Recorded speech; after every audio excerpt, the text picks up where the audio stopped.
이제 첫 번째 정비 의뢰 사연 만나는데요. 인백천의 백뮤직 홈페이지 게시판에 남겨주셨습니다. 들어보죠.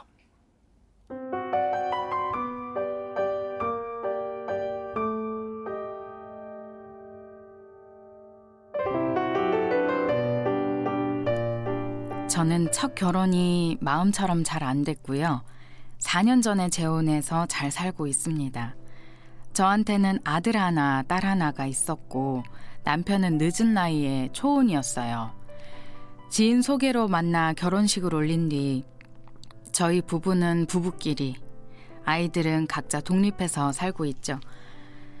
누가 봐도 무난한 가정입니다만 한 가지 호칭이 자리를 못 잡았어요. 생일 때 한 번씩 같이 밥을 먹거나 친척들 모이는 자리에서 만나면 아이들이 제 남편을 아빠가 아니라 아저씨라고 부릅니다. 제가 이제 아빠라고 해야 하지 않을까 하고 진지하게 얘기한 적이 있는데 아이들이 성인이 된 후에 만나서 그런지 아빠 소리가 안 나온다고 합니다. 게다가 아이들 어릴 적에 이혼한 친아빠가 세상을 떠났거든요. 그래서 아빠를 불러본 지가 20여 년 전이라 입이 안 떨어진다고 합니다. 근데 전 식당이나 커피숍에 가서 애들이 아저씨라고 하면 남들이 이상하게 생각할 것 같아 신경 쓰이거든요. 아이들이나 남편의 고민이 아닌 저만의 고민이죠.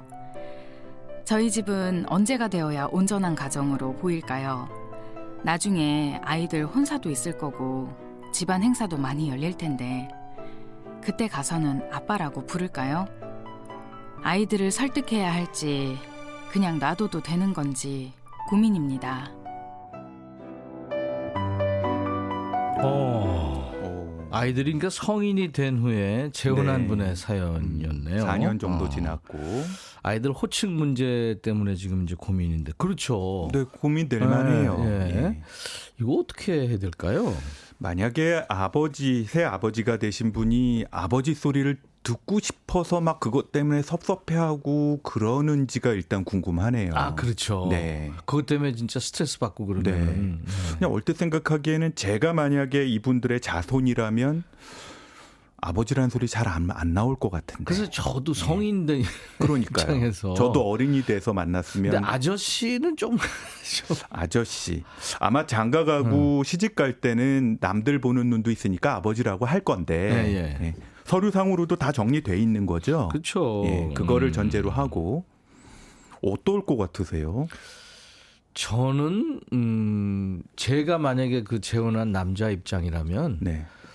그 바라지 않을 것 같은데요. 뭐 호칭 문제 뭐 그렇게. 네, 저도 자녀를 바라고 결혼한 건 아니고 그렇죠. 이 여인하고 만난 건데 그 자녀들을 저는 이게 자녀 입장을 생각하면 글쎄요, 이게 엄마의 그 늦은 재혼을 자식 입장에선 어떻게 이해하실지 모르겠지만 허락해 준 거잖아요. 그렇죠. 예.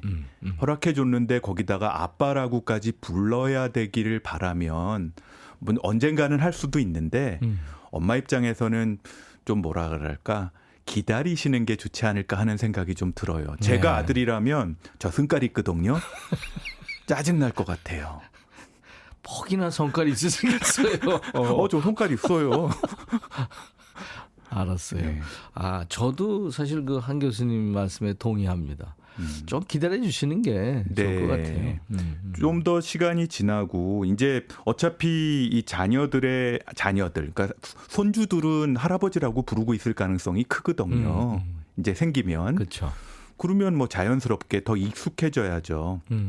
아시겠지만 아버지라는 존재가 내 몸으로 낯서도 좀 많이 놀아주고 친해지려면 몇 년 걸리잖아요. 제 친구 하나는 늦게 애를 봤는데요. 조금 떨어져 지냈거든요. 네. 아저씨라고 불렀대요. 아유, 그 한참 바쁠 때 결혼해서 애 낳고 나이 먹고 연수라는 걸 가는 교수들이 있는데 네. 가서 부부 싸움들을 그렇게 한대요. 애들이 누워 있는 것만 보고 서 있는 건 본 적이 없는 거예요. 그렇죠. 맨날 집에 가면 애들이 자니까. 그렇죠. 그래서 애들 시끄럽다고 부부싸움을 그렇게 했다 그럽니다.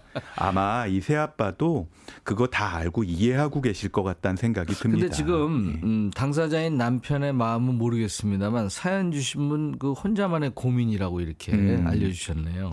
혼자만의 네. 고민도 될 만하죠. 저 이 여인의 입장도 이해가 돼요.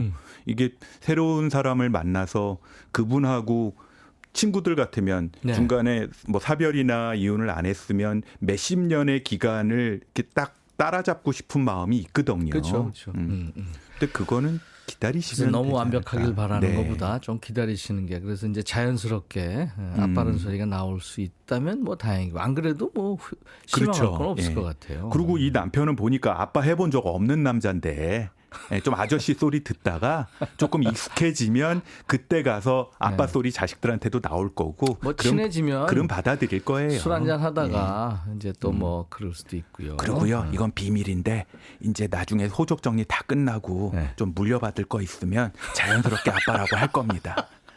이건 비밀이에요. 그게 있구나. 그리고 이거는 뭐 여담입니다만 제가 예전에 그 재혼식 하는데 사회를 좀 본 적이 있어요. 내 아는 분들이라. 네. 훈훈하던데요?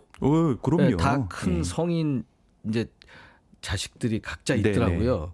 서로 새엄마 새아빠한테 이렇게 네네네. 선물도 주고. 저도 봤어요. 예. 아주 뭐 훈훈하더라고요. 다 인정하고 네. 근데 이제 호칭은 다르잖아요. 왜냐하면 새아빠한테 아빠라고 하는 순간 돌아가신 아빠한테 미안한 마음 때문에 그럴 수도 있어요.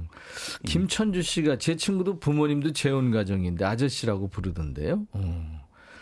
내 마음의 풍금님 잘 모르겠지만 자연스럽게 아빠하고 자녀들이 부를 수 있을 때까지 기다려야 될 것 같습니다.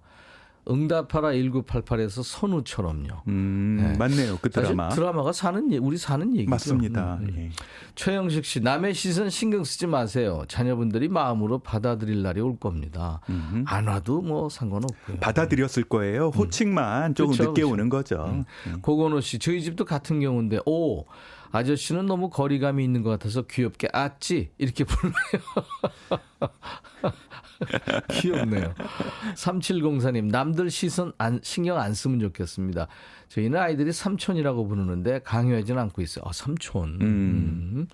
박지영 씨, 호칭은 그 아이들. 밑에 말이 더 중요하네요. 네. 이 3704님. 예. 스스로 남들이 있을 땐 잘 안 부르고 누구냐고 물어보면 아이들이 아빠라고 하더라고요. 원래 이게 정답이죠. 그러네. 대부분 그럴 겁니다. 그렇지. 예. 박지영 씨, 호칭은 아이들한테 맡겨야 되지 않을까요? 네, 아이들이 엄마의 인생을 존중해 줬으니 사연자님도 아이들을 존중해 주셨으면 좋겠어요. 7854님도 저도 같은 입장인데 기다려보면 자연스럽게 됩니다. 엄마가 그것 때문에 마음 애달바하는 거 자녀들 다 알고 계실 가능성이 커요. 그러네요. 성인들이니까. 네, 좀만 기다려 보세요.